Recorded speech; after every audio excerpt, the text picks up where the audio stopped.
Assalamualaikum dan selamat sejahtera.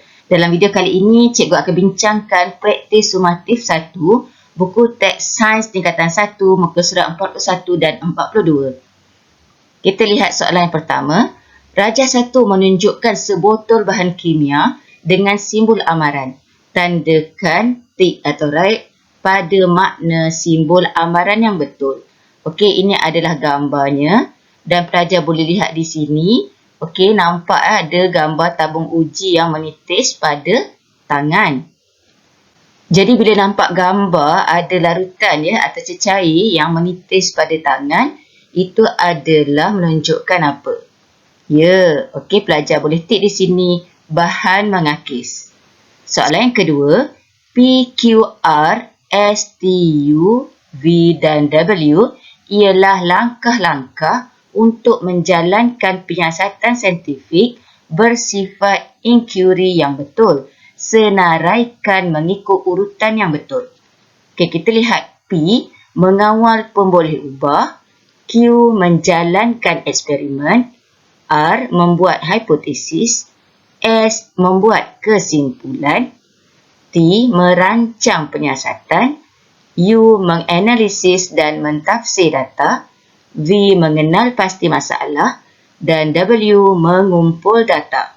Jadi, pelajar diminta menyusun, mengikut urutan yang betul.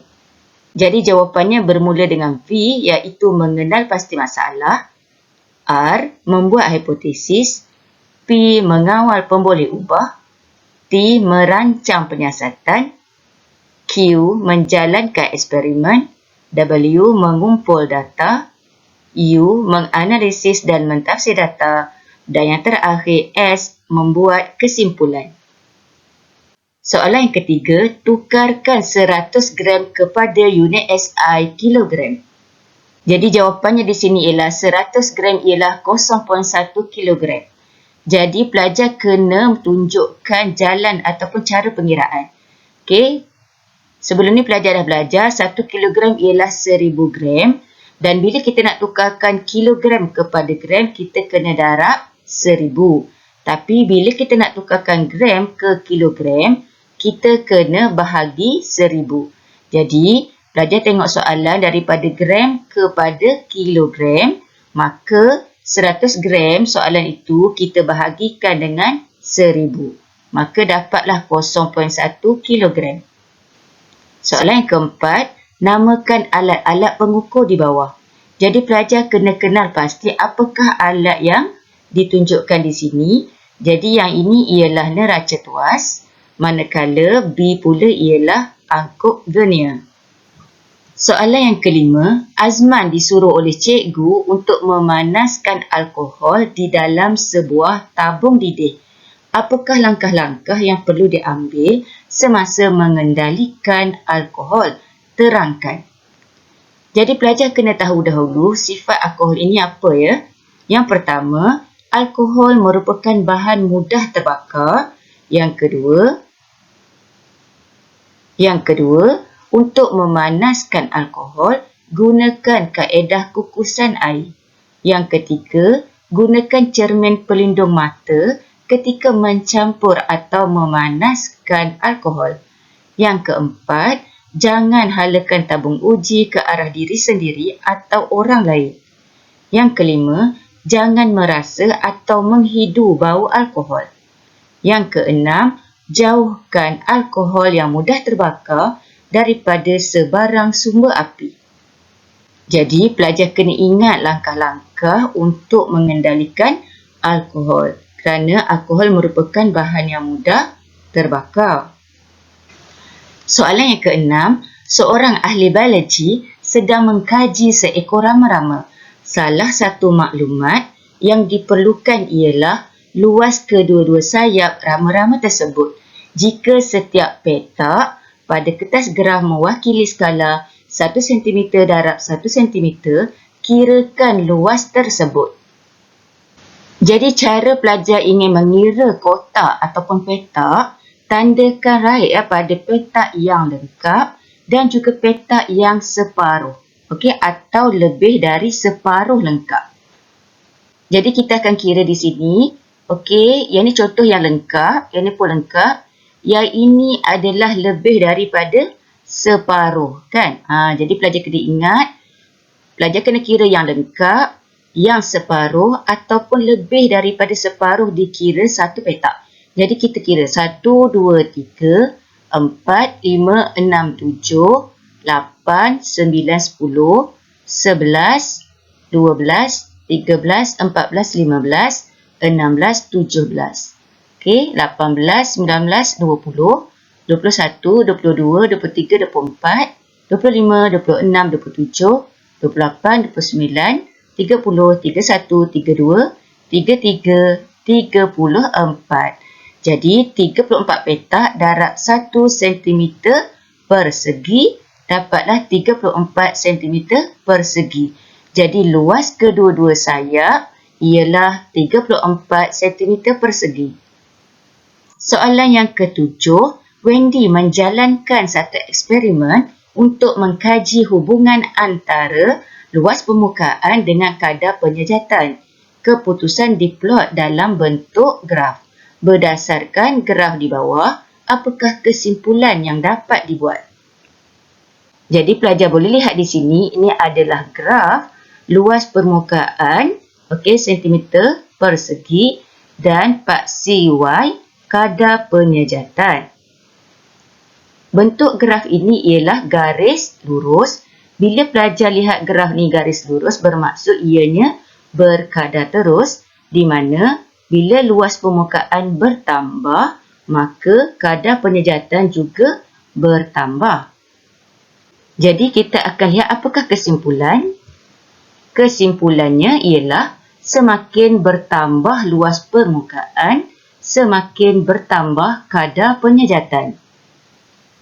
Soalan yang ke-8, Henry diberi 3 alat pengukur iaitu P, Q dan R, yang manakah boleh digunakan untuk mengukur ketebalan seutas wayar dengan lebih tepat dan jitu. Okey, mengapa? Okey, mula-mula sekali pelajar kena tahu apakah P, Q dan juga R. Okey, P ialah angkut vernier, Q ialah tolak skru mikrometer dan R ialah pembaris. Kemudian pelajar kena tahu bahagian terkecil bacaan angkut vernier. Okey, bahagian terkecil bacaan angkut vernier ialah 0.1 mm.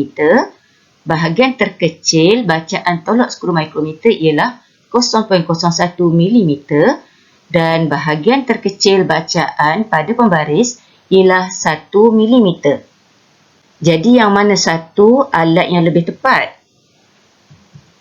Jawapannya ialah tolak skru mikrometer iaitu Q, kerana alat Q boleh mendapatkan bacaan menghampiri atau menepati nilai sebenar.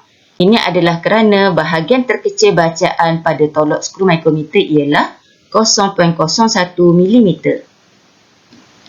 Soalan yang ke-9, ketika melakukan proses pencampuran bahan kimia semasa eksperimen, satu letupan kecil telah berlaku yang mengakibatkan kecederaan ringan kepada Aisyah. Kebetulan Dina berada di sisi Aisyah. Apakah tindakan yang perlu dilakukan oleh Dina? Yang pertama, laporkan kepada guru.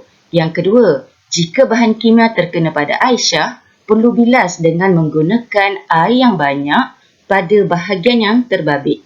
Yang ketiga, jika letupan menghasilkan api yang kecil, gunakan pemadam api yang sesuai untuk memadamkan api. Jika tidak pasti, tinggalkan makmal dengan secepat yang mungkin. Dan yang keempat, beri pertolongan kecemasan kepada Aisyah atau minta bantuan guru kamu untuk membawa dia ke hospital. Soalan yang ke-10, Azimah mendapati kain yang dijemur di luar rumah lebih cepat kering daripada kain yang dijemur di dalam rumah. Bina satu hipotesis. Okey, bila kita nak jemur kain, kita mestilah jemur di luar rumah, kan? Okey, berbanding jemur di dalam rumah. Jadi, apakah hipotesisnya?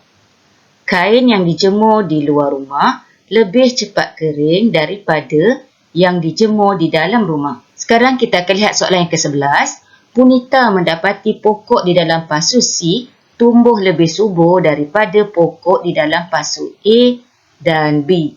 Bina satu hipotesis dan rancangkan satu eksperimen untuk menguji hipotesis yang dibina.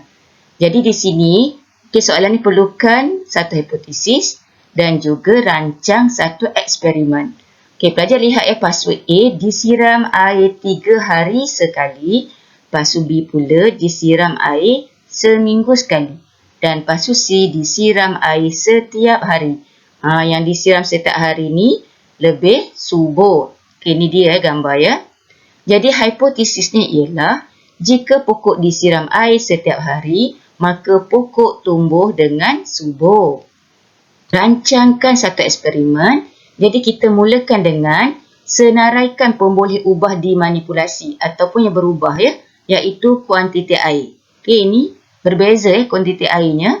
Dan tengok pemboleh ubah dimalarkan iaitu cahaya matahari dan karbon dioksida, dan pemboleh ubah yang bergerak balas. Yang hasilnya apa? Iaitu ketinggian pokok. Seterusnya letakkan pokok-pokok di luar supaya mendapat cahaya matahari dan karbon dioksida yang sama. Ketiga, kumpulkan data ketinggian pokok dengan bilangan hari disiram. Yang keempat, lukis graf tinggi pokok melawan bilangan hari. Dan yang kelima, buat kesimpulan berdasarkan graf yang diplot dan buktikan hipotesis betul. Soalan yang terakhir, Pak Wan ingin menjual sejenis air minuman yang mempunyai banyak lapisan untuk menarik pelanggannya. Reka cipta minuman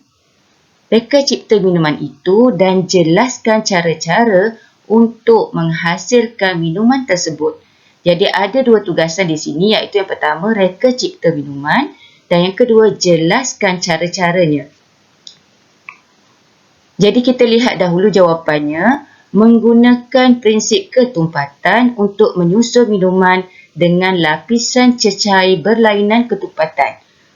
Untuk menghasilkan minuman ini, kita mesti gunakan prinsip ketumpatan. Pelajar lakarkan dahulu reka cipta minuman ya. Contohnya macam cikgu. Bermula dengan gula melaka di bahagian bawah, susu cair di tengah dan sirap di bahagian atas. Bila pelajar melukis, pelajar mesti melabel ya. Cara-cara untuk menghasilkan minuman tersebut. Yang ini pelajar kena tulis. Yang pertama, masukkan gula melaka dan sedikit air ke dalam periuk dan panaskan untuk melarutkannya. Yang kedua, sejukkan gula melaka yang telah larut. Dan yang ketiga, masukkan gula melaka ke dalam gelas diikuti susu cair dan sirap yang telah dibancuh dengan sedikit air. Jadi pelajar boleh lihat di sini. Menggunakan prinsip ketumpatan, gula melaka berada di bahagian paling bawah kerana ianya lebih tumpat ataupun paling tumpat, diikuti oleh susu cair kedua tumpat dan yang paling kurang tumpat ialah sirap. Jadi sirap berada di bahagian yang paling atas sekali. Cikgu harap semua pelajar telah pun faham praktis sumatif 1 dan teruskan belajar. Semoga video ini bermanfaat untuk semua. Jumpa lagi. Jangan lupa subscribe. Subscribe tu kan percuma.